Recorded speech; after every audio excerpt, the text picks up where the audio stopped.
what is the biggest difference in their mindset of somebody that has the ability but doesn't quite get there? I think it's pretty obvious to know that the best players in the world are not satisfied with the successes that they've had. They don't win a World Series, but oh, I'm cool now. Like, I'm chilling. But what's not so obvious, and what I actually think is the secret ingredient to high performers, especially in the athletic world and beyond, is that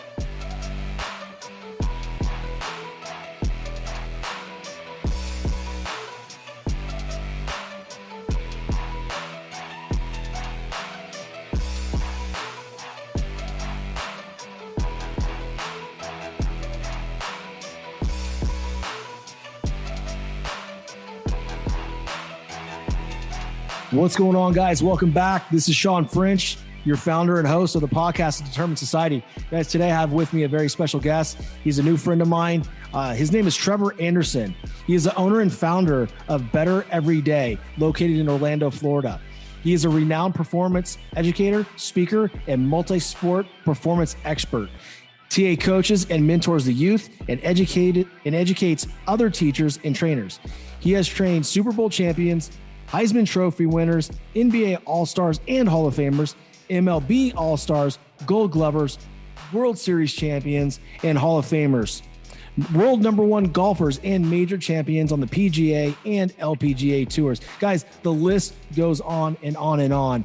TA is an amazing individual, and I'm super blessed to have him on the show today, and I think you guys are going to get a whole lot out of him. Before we get to the show, please, if you are listening to this show, you know the deal. Please share it out to your friends, your social medias. Tag me and TA in the stories, and I'll definitely share it back with my audience as well. Anything that you guys can do to continue to spread the word of the Determined Society and the mission that we have going on here, it's greatly appreciated. So without further ado, TA, welcome to the show, brother.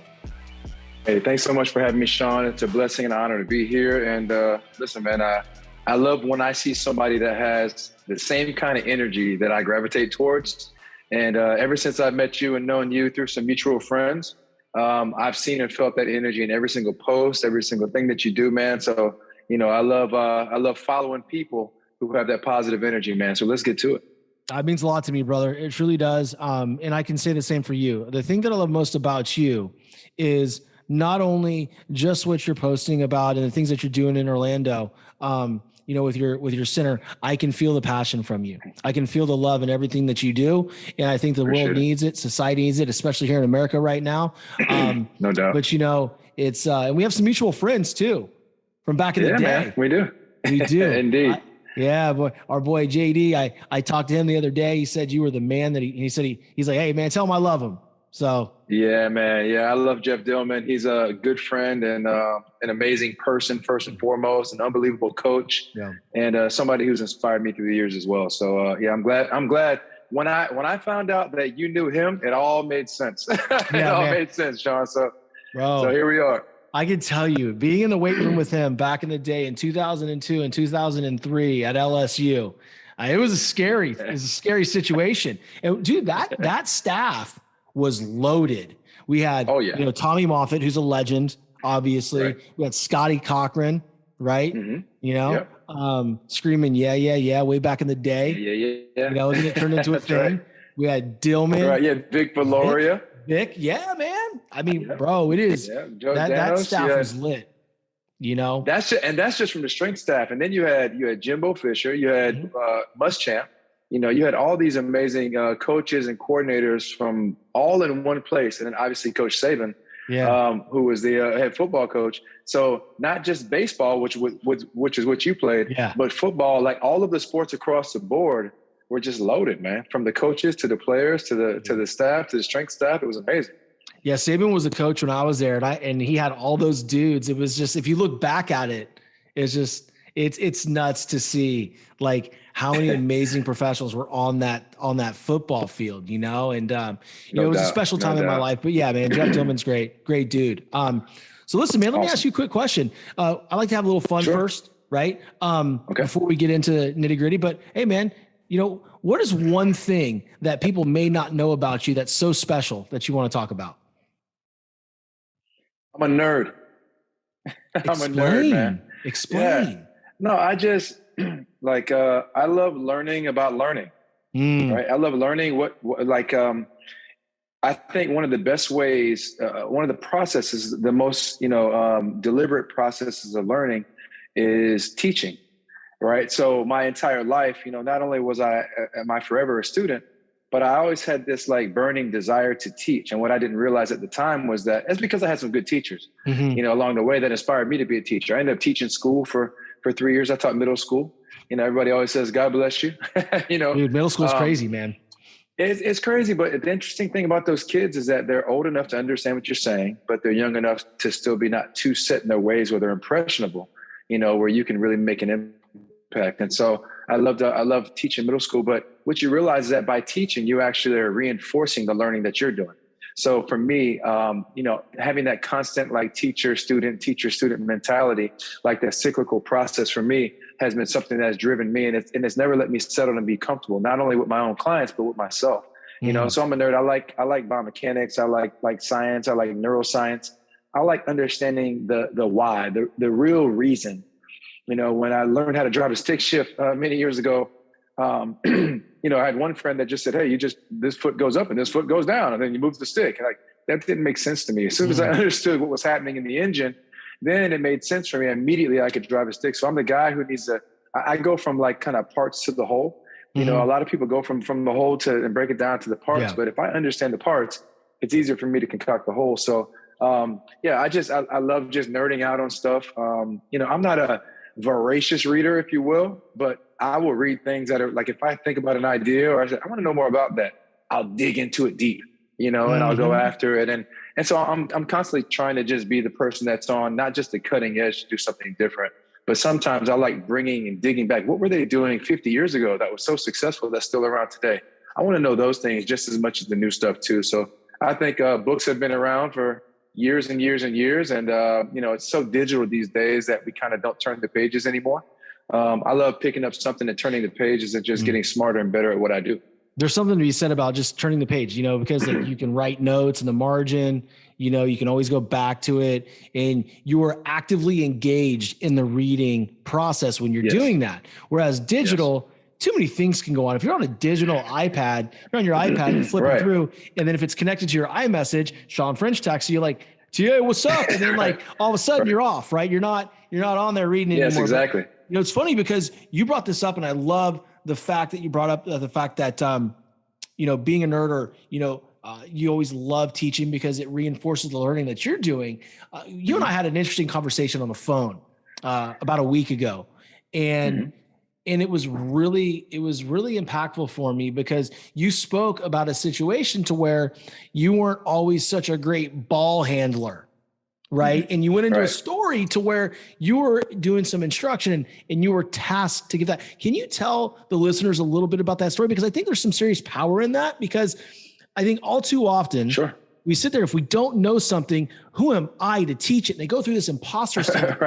It really just kind of, tweaks the mind a little bit. So I love what you did with the mindset shift there. So please talk about that.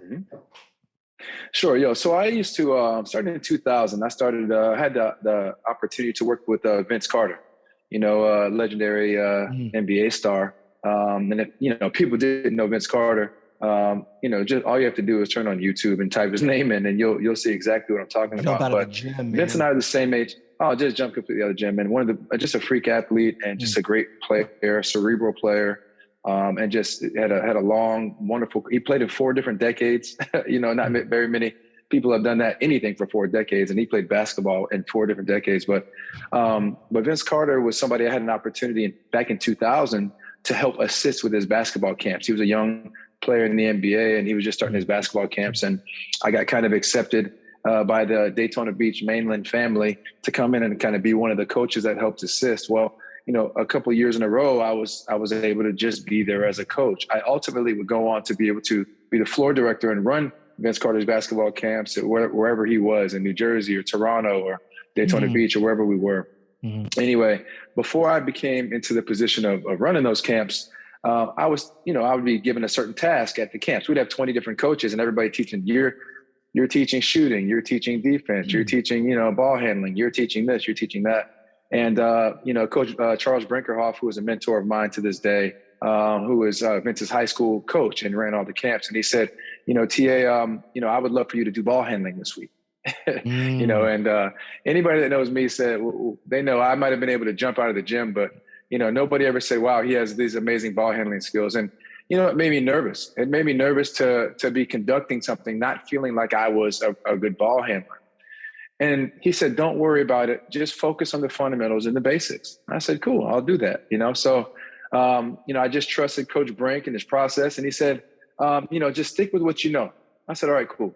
So I started teaching the kids what I know. I started by patting the ball, and then doing figure eights through my legs, and then going around my head, around my chest, around my waist.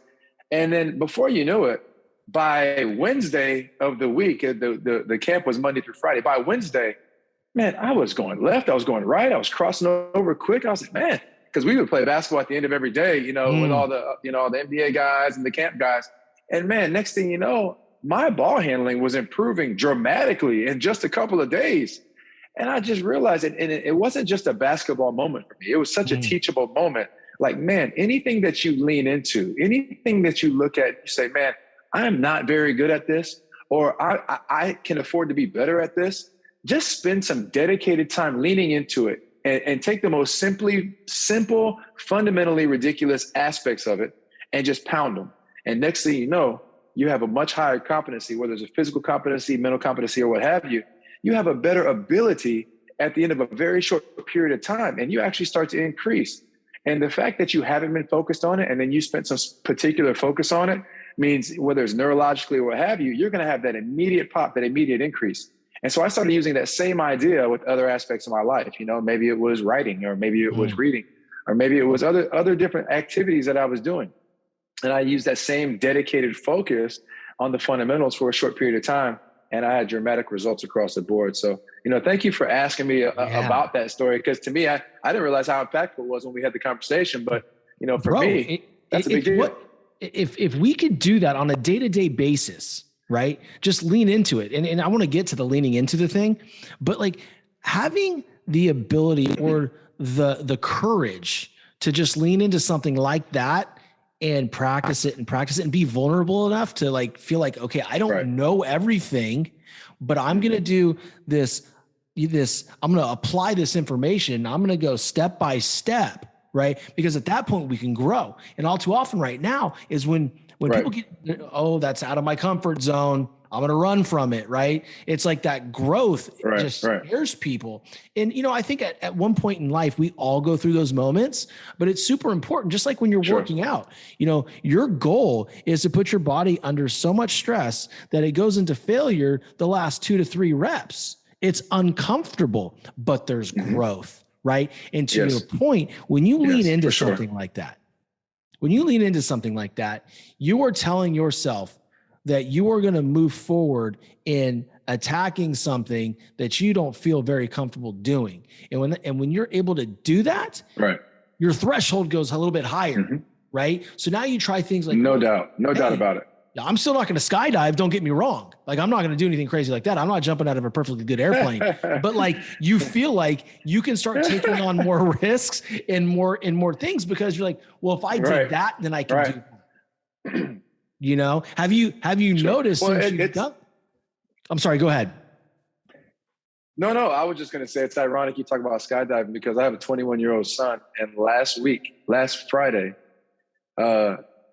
it was one of his things where he said, man, I'm not afraid of very many things, but that makes me afraid. I'm going to go do it. And he jumped out of a plane from like 13 or 14,000 feet. I'm like, I couldn't believe he did it. And now the ironic thing about it is, and he's a football player, college football player, plays defensive back at Columbia. And he's already not afraid of anything, but he jumped out of this plane. He said right before he got out of there, he watched people jumping out like, oh my gosh, what have I got myself into? But as soon as he got into the air, after about 5-10 seconds, it was like, I've conquered it, and then now he wants to go back next week and go to the highest. He wants to go up 6,000 or 7,000 feet higher and do it again. So a lot of things are on the other side of that fear, that nervousness. But the best part about it is it actually is like a master key that unlocks, the next opportunity or the next big nugget or the next big hurdle for you. we have you think you have this systematic approach of how you're going to conquer and accomplish everything, but you just got to do it scared. You got to get uncomfortable, and you got to do things that make you nervous that maybe are outside of your character even, and get it done. And so to your point, yeah, I'm not going to jump out of one either, but my obstacles and my hurdles are different ones. There's different things that I jump out of, what I mean, that help get me to the next level. I think it's important too, because what your son did at that very, very moment, and, maybe he realizes it, maybe the listeners don't realize it, or maybe your son doesn't, is the fact that he's going to have a better season because of that. There's no doubt. I mean, no doubt. There's no fear. If he literally conquered his only fear, then there's nothing left to fear. Right? Yes. It's true. Super cool. So man. true. That's super cool. Man, I love hearing stories like that. You have another kid that's a really good athlete too. Baseball player, right? Yeah. My 12-year-old, he's playing his all-star season right now. They won the districts, one of the hardest districts in Florida. They won that. And this weekend they're playing for the sectionals. They get through that sectionals. Next week they're playing for state. And then after that, it's regionals. And, they really have the team that has a really good shot to get to the Little League World Series, which was always a dream of mine.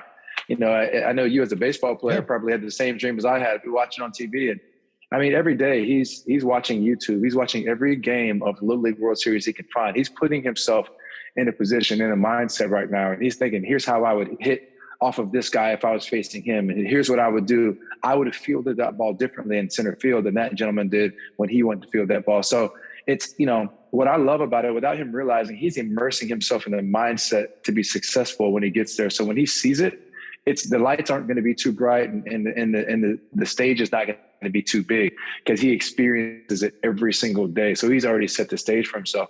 Now they got to do their job between then and now, and hopefully they get there. So it's an exciting path. Those are the young athletes that turn into be phenomenal and great athletes, because that gift right there, or the discipline, because I think it's a discipline, right? To sit down and watch YouTube and actually study games is few and far between at that age, man. I mean, there's Division I baseball athletes and football athletes that aren't doing that consistently enough. So, there's no question, you and your wife have led to a point where, they have seen your habits. And I always say this, your children are going to see you, and they're going to follow you wherever you go. You just better hope you don't lead them into hell. Right. No doubt about that. This is an awesome conversation, by the way. And the cool thing is, guys, role modeling is a huge thing in the household, and that is something that you and your wife created. I mean, you guys have an amazing business, and what you guys do, making people better every single day in your community. Yes. Please tell the listeners, I have a lot of local listeners that would probably love this information. Come check you out. Well, yeah. So better every day is the whole idea is a relentless pursuit for excellence. What we're trying to achieve. We know we can't get it all today. I got this from my dad. My dad passed away in 2009 from cancer.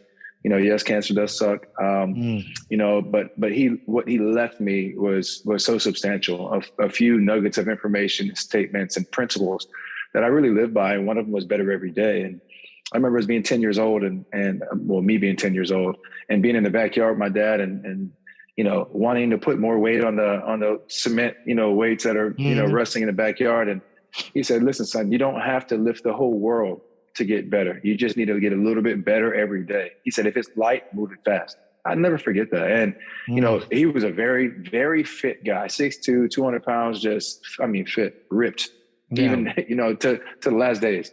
And, he said, you don't have to do it all today. You just have to get a little better every day, and you have to relentlessly pursue excellence. And so that's the type of mentality that we try to get across, not just to our athletes who are professionals, but we have a whole lot of general everyday folks that come because they want a higher level of health and wellness, whether it's mental health and wellness, physical, obviously, but also emotional, spiritual. We have our pastors train with us. We have a great environment, a great family environment where everybody gets better, and, have a new project that we're building a new facility. We're working with a baseball facility right now, which you would love to have a look at. It's, called TNXL. And we are we're sharing space with them for the moment as we're building our new one, which is 8,000 square foot space, which is pretty amazing. So we're going to have the opportunity to continue to affect our community positively.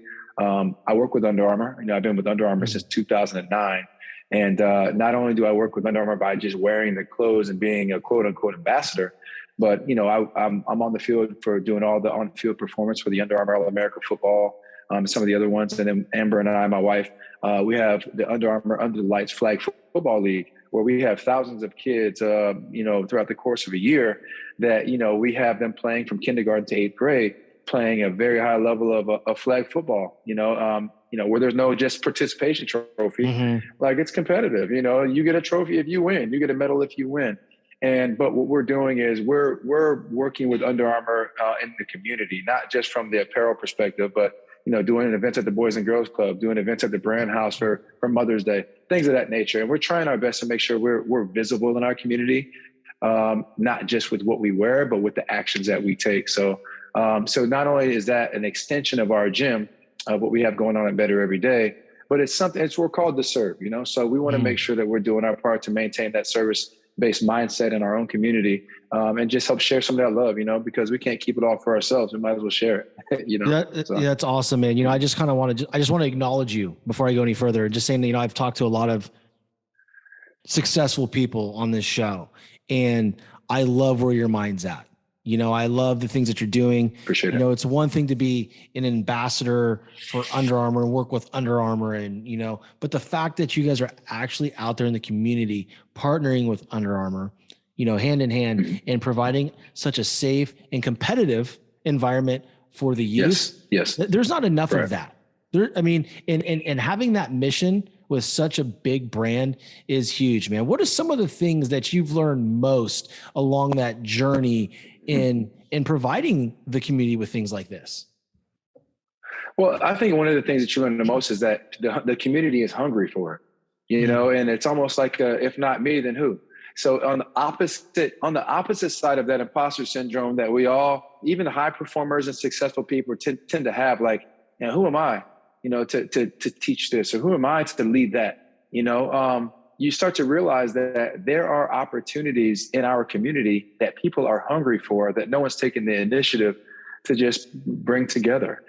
So what I found to answer your question indirectly is that there are things in our community that are necessary, that are needed, that people really need if they're going to be able to reach their own goals, but they don't have a systematic approach, or they don't have a process, or they don't have a roadmap to get there. Being able to have leagues like this, not only does it create an athletic outlet and activity-based outlet for young people, but it also brings parents together in a very positive environment, because, the state of youth sports right now is getting a little bit crazy. It's getting more and more competitive all the time. It's like, with the travel ball and all this, and even youth football, tackle football, these kids are already playing tournaments, tackle tournaments and stuff like that.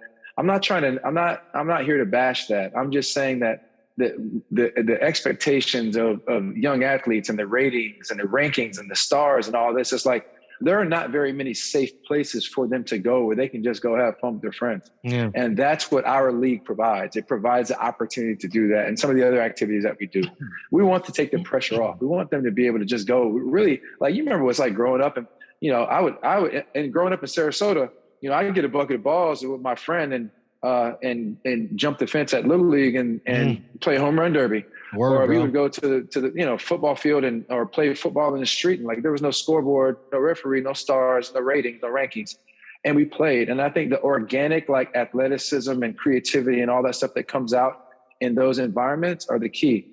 So we're trying to provide a structured aspect of that, a structured aspect of play, where, yes, we do want to win, but, because there's lessons in losing, just like there's lessons in winning. But if nobody wins and nobody loses, then we miss all those opportunities. So we're just trying to provide a platform for people to do that. And it seems like for right now, the biggest benefit that we found from it is not financial. It's not even getting people to come to the gym.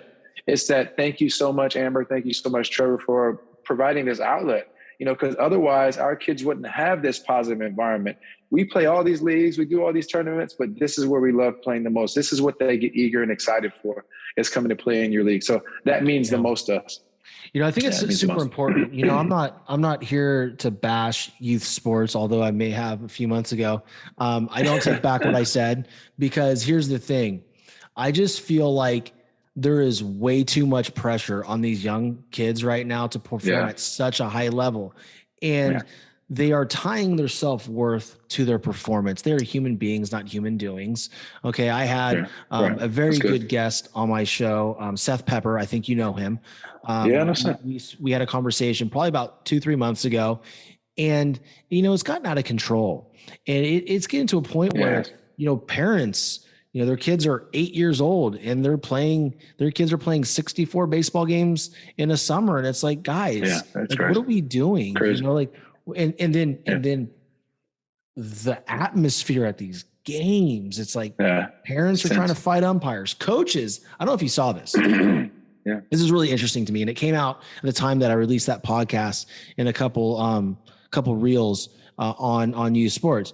There was a coach that did not agree with a call in I think it was a 10U game, baseball game. He literally took the umpire's face and shoved him to the ground.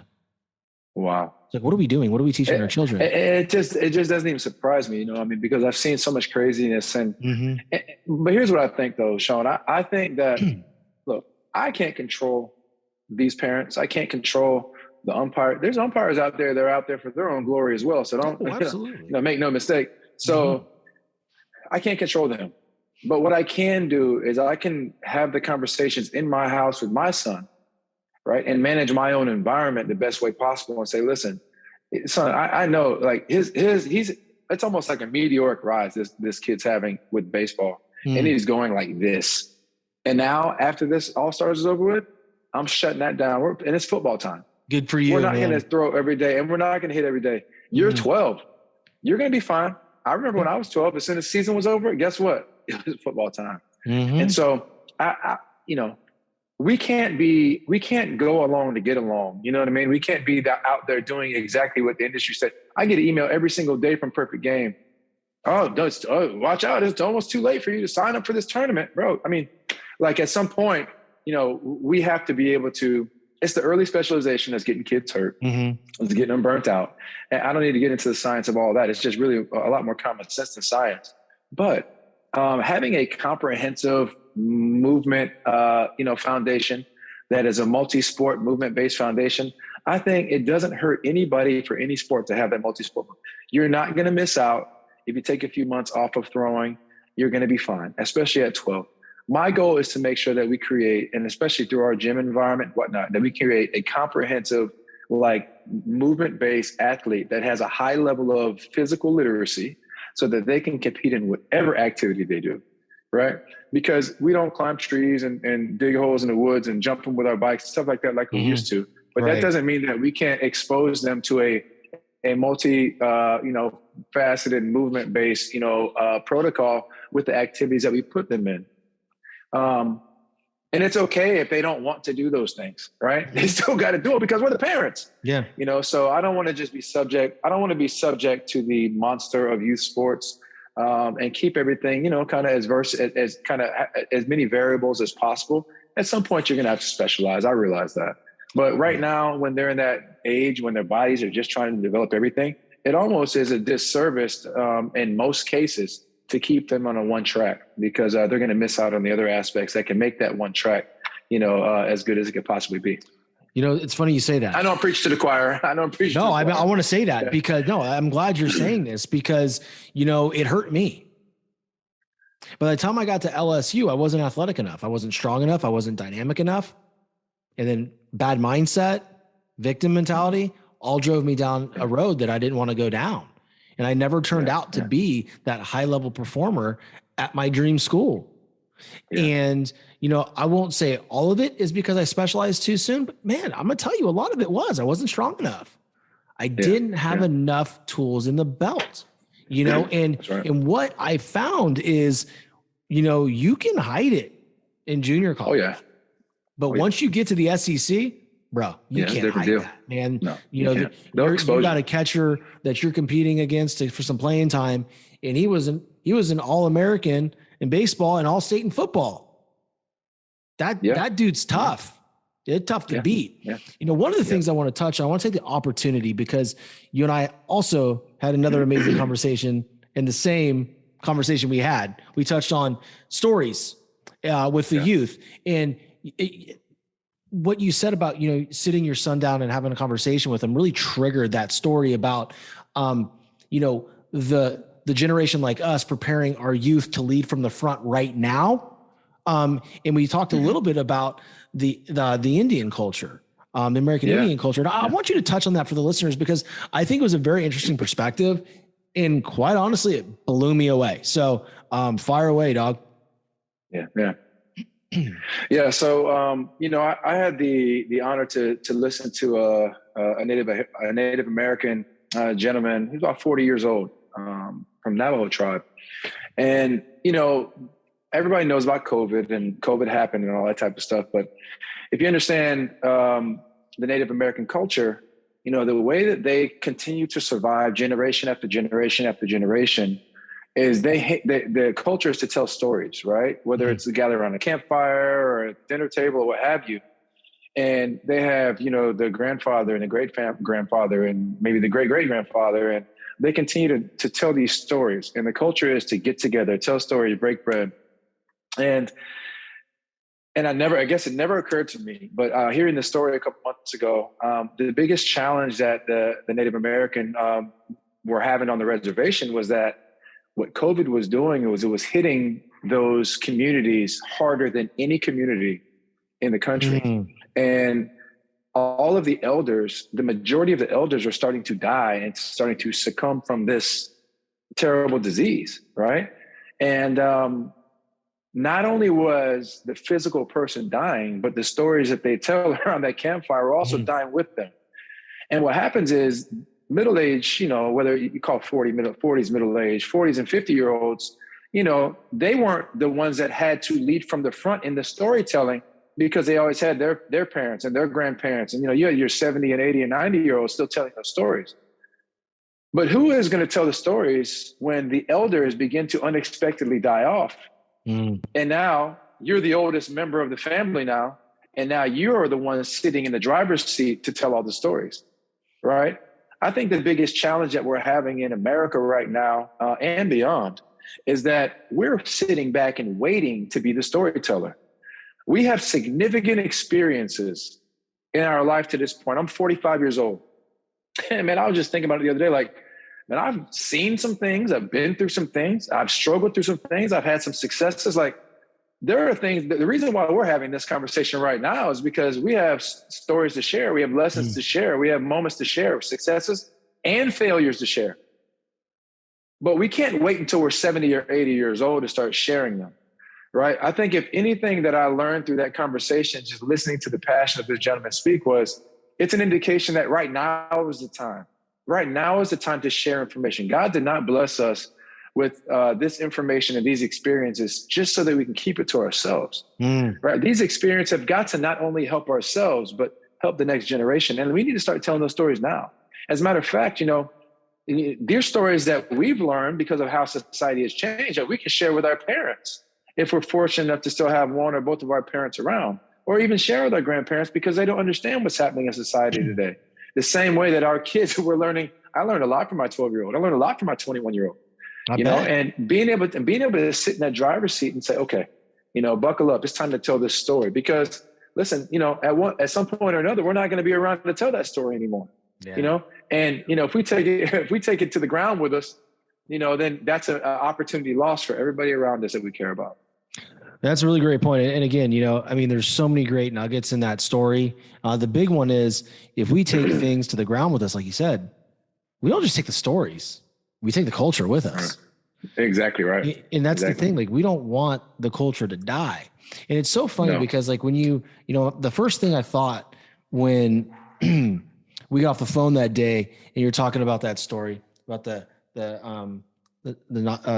gentleman from the Navajo tribe that you spoke to, I was like, man, that's it's a really good point. Native Americans, they tell some great stories, and it's really unfortunate that the elders are passing away from, whether it's COVID or whatever it is. It's really upsetting because that culture is going to suffer for generations if the younger generation is not prepared and ready to tell us stories right now.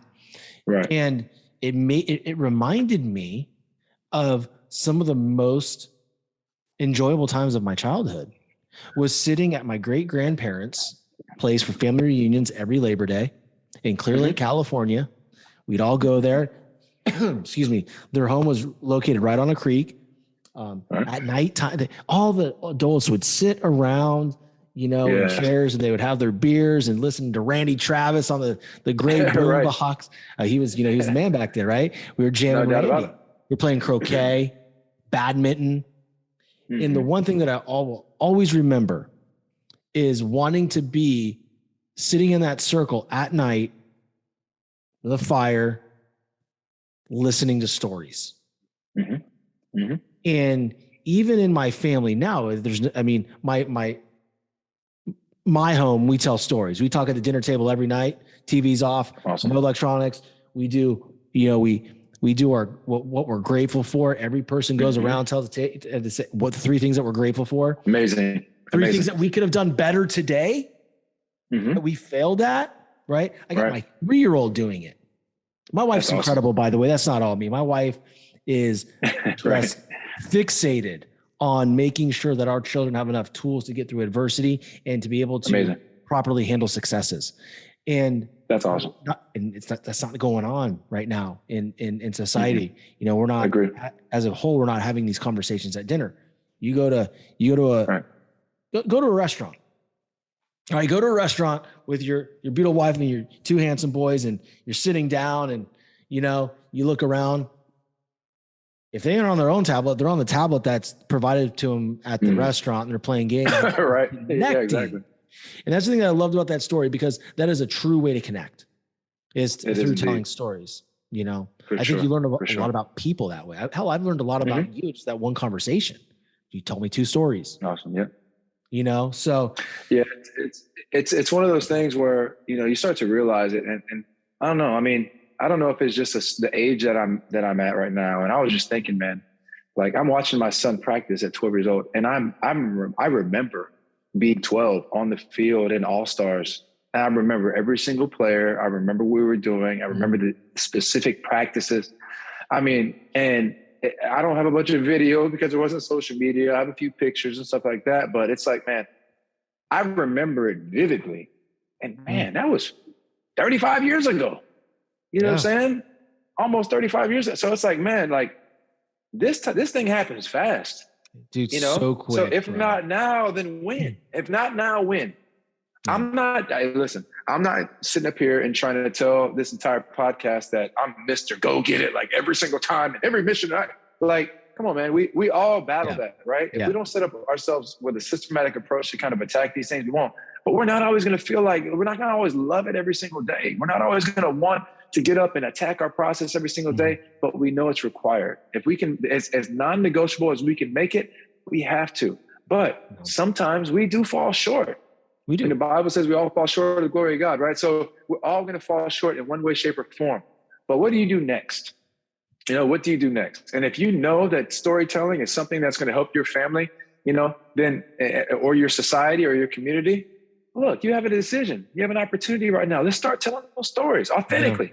Yeah. That's been the shift in my career. I mean, I've been coaching for a long time. Over 27 years, I've been coaching, athletes. But now it's, and I've done my own sports as a professional athlete. But now it's like, okay, it's not enough just to be coaching 1 or 2 or a group of people.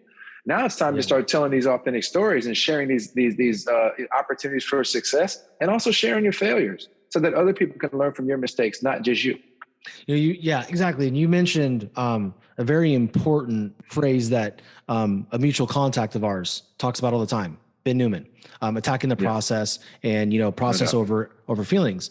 And, that's a certain mindset that a lot of times, I catch a lot of flack for, and I'm sure, but most people don't understand it, what it really means. Doesn't mean we're perfect. It just means that we know that if there's something to be done and it's a part of our daily process, to not let our feelings get in the way of that work getting done.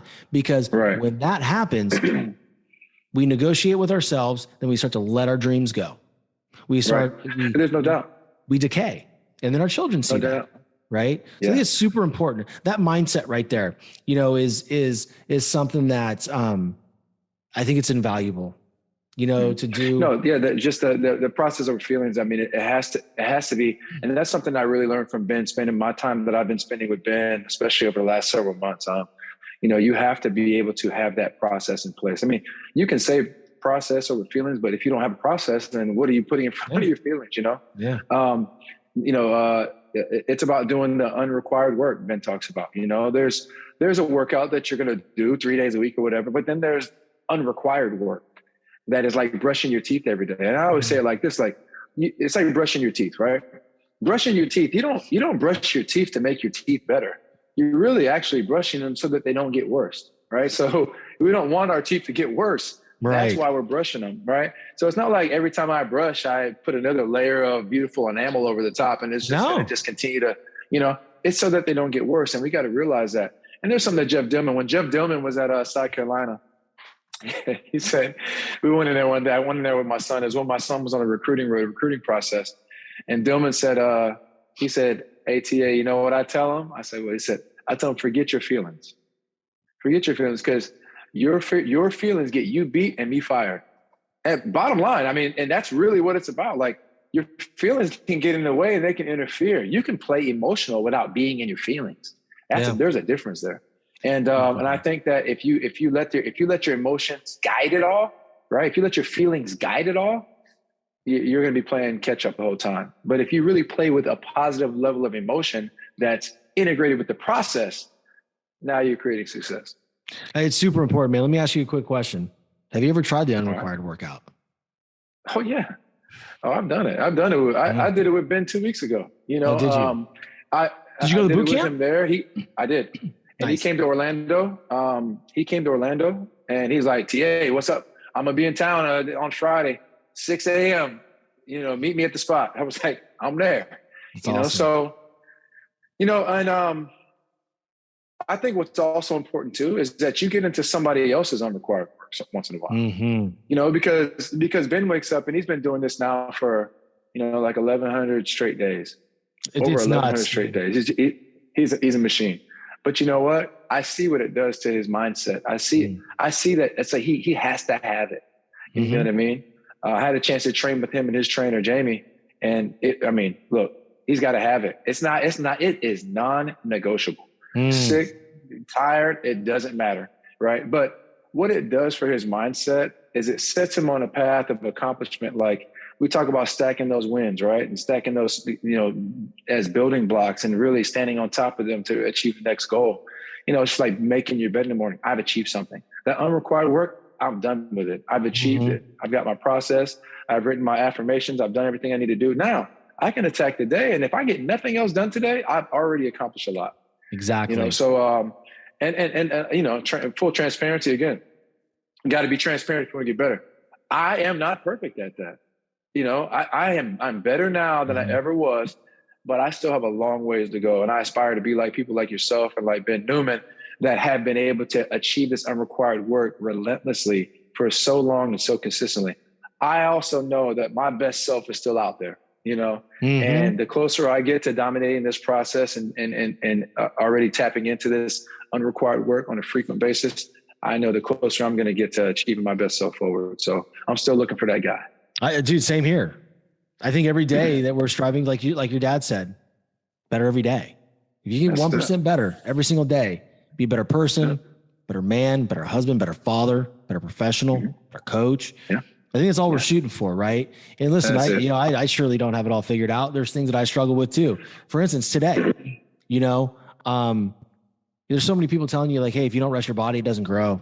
This and that. The lean muscle tissue doesn't repair. It grows when you rest. So this morning I was like, man, I've lifted for like 6-7 straight days. I was like, you know what? I'm going to take a day off from the gym today. Let me tell you how my morning was. Never again, bro. Never again. I mean, like, listen, I'll end up getting a workout in today. Right. But my process is up at 4. I'm pulling up to the gym by 4:30 in the morning. And anytime I break away from that process, that anxiety starts. My coping mechanisms I have less patience with my kids in the morning. They don't want to listen. Or I'm trying to get them out of the house to go to camp. Right. All these different things happen when we break away from the process. So it's a mindset. Sure.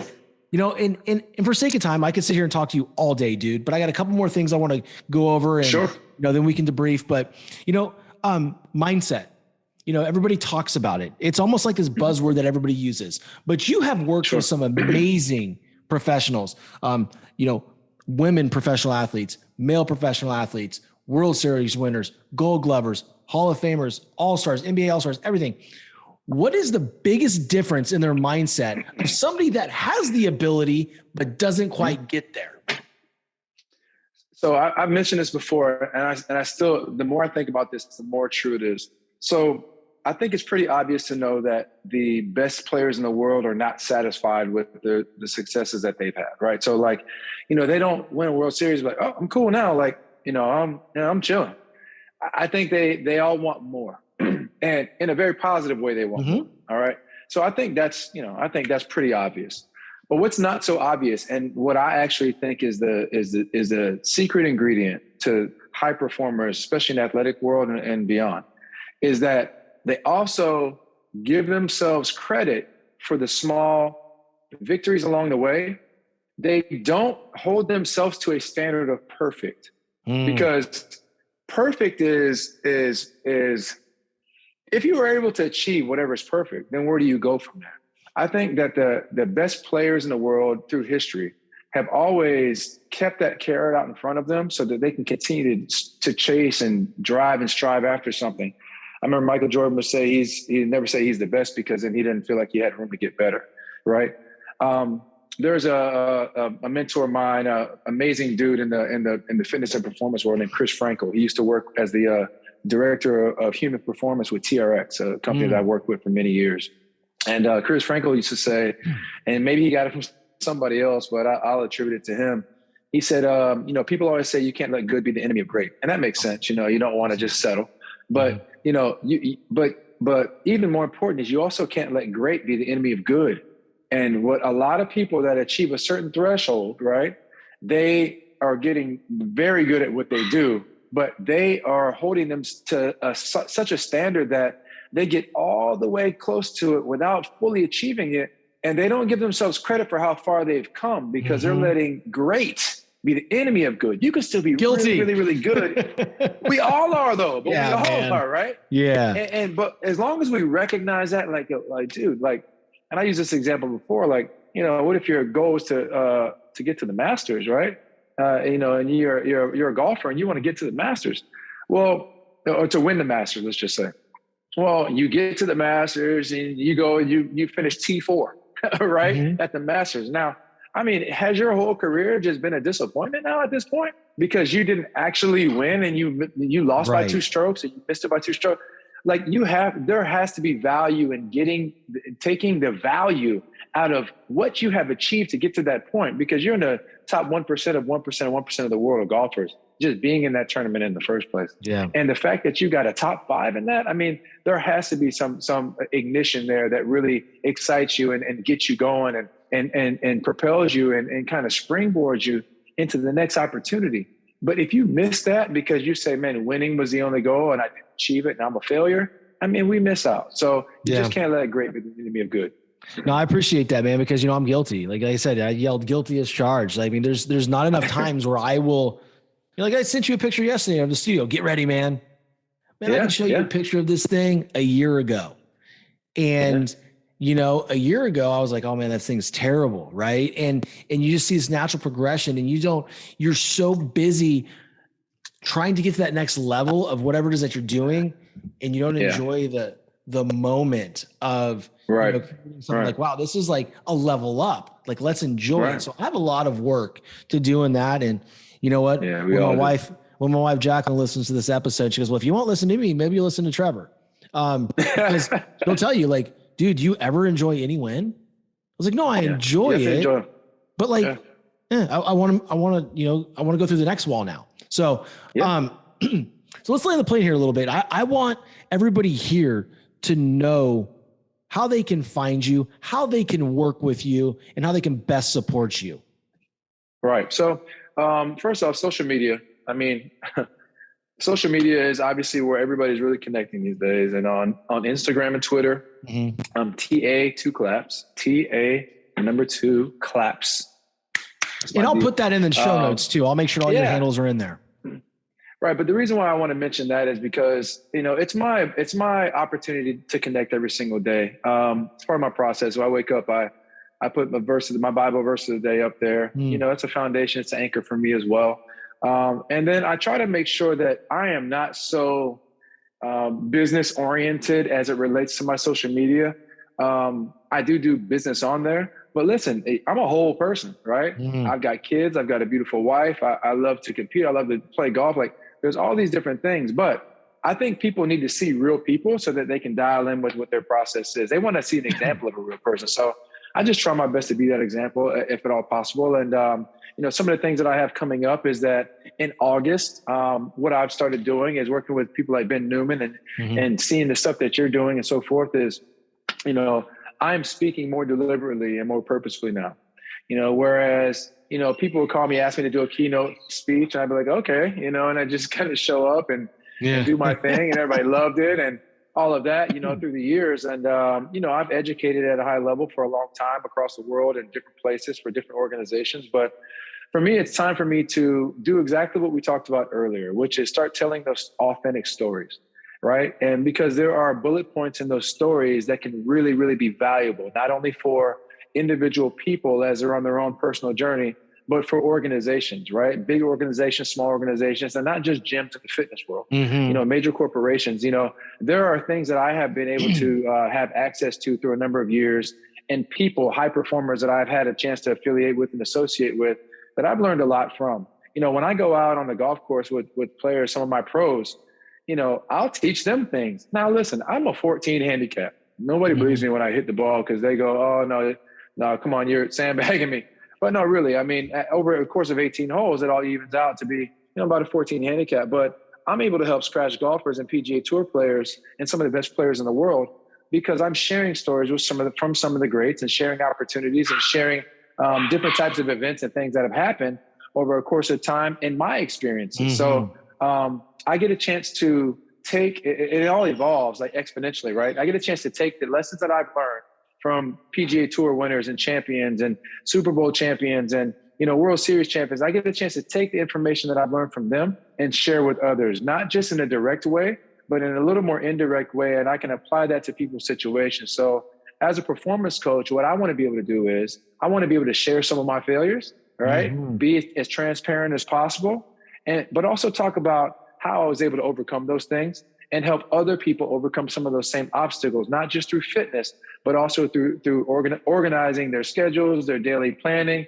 and things like that to be able to be the best high performer that they can be. You don't always have to look for high performers, to listen to what they're saying every day. Right. Sean, what I did one day was I said, man, I hear all these motivational speeches and talks, and I hear people listening to everybody else's voice like all the time. Like, why not listen to your own voice?